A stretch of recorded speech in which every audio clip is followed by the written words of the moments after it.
Good morning, folks. We've got a solar cycle update, a bit of perspective and review of what you might have missed last night. We also have some solar wind on the way, and we're going to start there over at spaceweathernews.com. We find the last 24 hours on our star on the verge of being boring, but for an enormous coronal hole staring right at us. There are no sunspots today and no eruptive behaviors. Not surprisingly, the X-ray flux shows solar flares flatlined.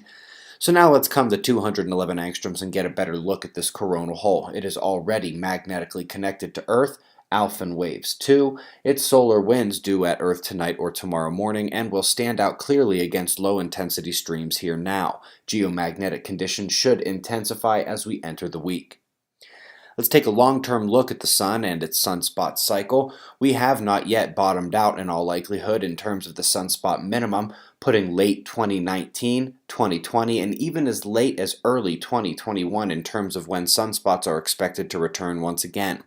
For those who don't know, it is the observer's forecast that we get at least one more sunspot cycle before a grand minimum would set in. In terms of comparing the length of this cycle to previous ones, we are currently on the pink line, declining quickly, but still with a while to go until the next sunspot cycle begins. At the end of the show, we'll see tonight's forecast for this region, but last night we showed what's forecast for next weekend. A major storm is on the way and will materialize towards the end of this week, raking across the entire country with strong storms in the south and even more snow up north. We'll keep eyes on that this week as the forecast develops.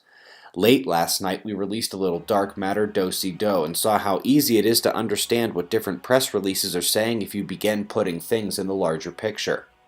Speaking of the bigger picture, how does one resolve the river of terrible news and statistics coming out of the disaster-stricken island of Puerto Rico? Stop the statistics themselves from being made. Something tells me this does not exactly help fix any of the problems, although it is likely to fix the reporting of those problems. So we've still got the sun staggering, solar wind from coronal holes on the way, weather staying firm into April in the north, and a not so fantastic bit of news out of Puerto Rico. We've got your wind maps and shots of our star to close. We greatly appreciate your support. We'll do this all again tomorrow, right here, right now. It's 5:05 a.m. in the new valley of the sun. Eyes open, no fear. Be safe, everyone.